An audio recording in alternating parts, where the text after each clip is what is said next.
Hey there, I'm Diane with Wavra Farms and Nursery here in Salem, Oregon, and we are quickly approaching fall. We're about the end of summer, getting close to the end of summer, and it's kind of time to start thinking about fall plantings, and that's kind of what I wanted to talk about today. Usually when people think about fall, you think about these beautiful grasses, maybe some perennial rudbeckias, some sedums, pansies are finally starting to come back in, and of course some coral bells. So I picked some plants today and we'll just briefly talk kind of about each of them, but I'm going to combine most of these into a container and see what happens. So grasses are fantastic. They give you some nice movement. This one here is called Red Rooster. It gives you a nice dark color for this planting. Maybe you're not crazy about this dark color. Some people, either you love it or you hate it. You might be happier with this Miscanthus called Morning Light, where it's going to be kind of a paler, softer green. It just kind of depends on the combo that you like. Remember, you're planting this for yourself. You're not planting it for anybody else. So you need to feel comfortable picking things that you like. I love the Black-Eyed Susans, especially the Rudbeckias. This is a smaller Rudbeckia called America Gold Rush. It does have the smaller flowers on it. So my planter is not going to be overtaken with the big, huge Black-Eyed Susan flowers. It's also about the same size as my little pansies, so they're going to kind of complement each other with some flower size. So, nice bright yellow color to add to the planter.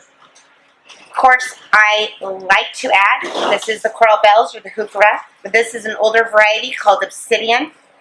It really picks up the nice black that you're going to find in these Black-Eyed Susans. And the nice thing about these is this is going to be an evergreen plant. So when everything else kind of starts to fade and you decide it's time to move some of these plants maybe out to the landscape, this is one that could stay in the planter year-round. It's going to keep this nice, lush purple foliage. It's going to give you some flowers in the spring, but all winter long you'll have something in that container. Of course, this time of year as we get into fall, we also like to think about the sedums. This is a cute little one called Rock and Grow Pop Star. And I chose this one because it kind of looks like eucalyptus. It's got that great kind of blue-green color. It's going to have some beautiful little pink flowers on it. So it's really just going to say fall. So it's going to be a nice pop of color. So what's going to happen is I'm going to move around to the front and we're going to talk about planting our container. I'm going to throw this together and I'll give you a couple different looks based on your taste. Okay, so here we are working on our fall planting container. And I picked this beautiful square pot.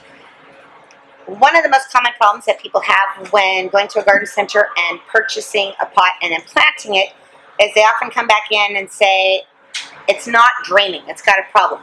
First thing you want to make sure is that it has drain holes. As you look, this pot doesn't have any holes yet. Some of these pots are made so that they can either go inside the house or outside the house. So you need to make sure that you go in and you pop out the drain holes, or you drill them out so that it does have proper drainage. There's nothing worse than spending all this time and effort on a pot and a planter and then not having it be able to properly drain. So there you can see I did get my couple drain holes in it, and now I'm going to fill it with some potting soil.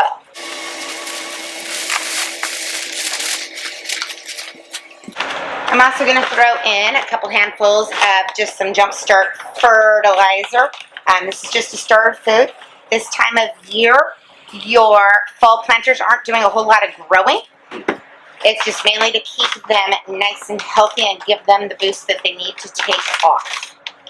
So I'm going to take and I'm going to get this all mixed in.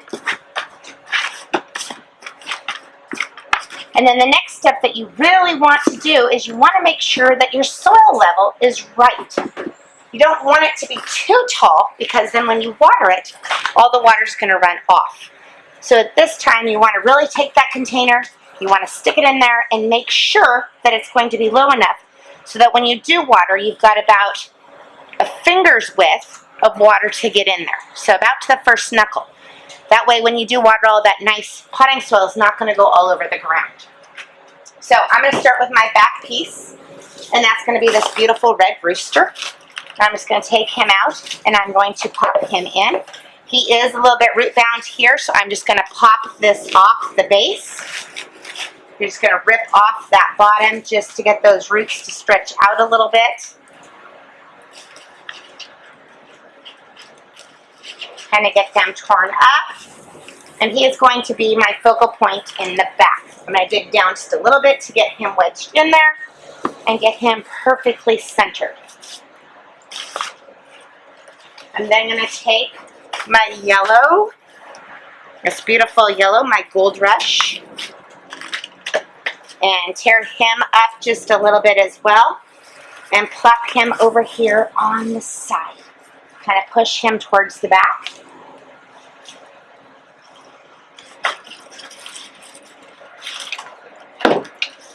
My lovely coral bell, I'm going to stick right here in the front, and that's really going to help pop these black-eyed Susans and add a nice soothing color to it. I'm going to tend to kind of stick him over in that corner. It's going to help support this little guy.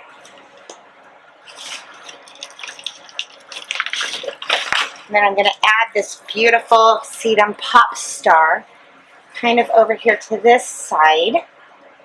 So he just kind of fills in nicely. You're going to get a nice color contrast.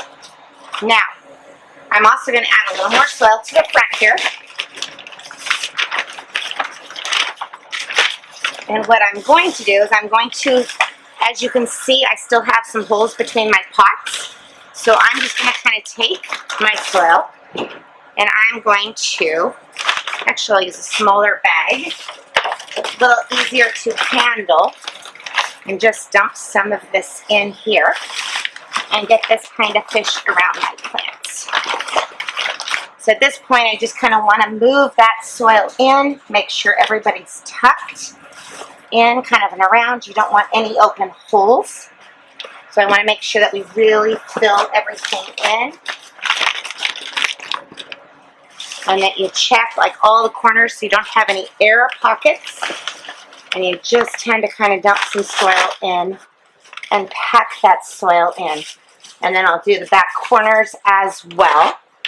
So now I have this nice little corner here. I can easily add some little white pansies, which will just kind of soften that up and add a nice little bright touch of the white. Or I could go with more of a cornflower blue color and easily just stick a few of these in. Should just say happy fall.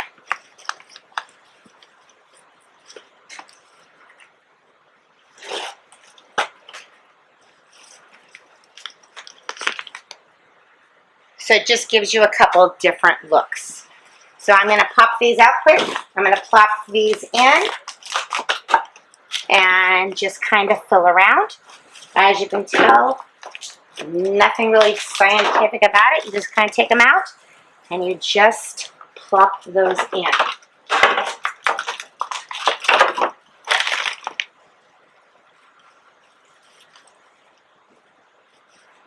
And then I will take time and I'll go back in, like I said, and backfill. So at the beginning we were kind of talking that this could be a look. Maybe the red rooster is not exactly your cup of tea. So if not, you can change the whole look by simply taking out the red rooster and trying the Miscanthus Morning Light.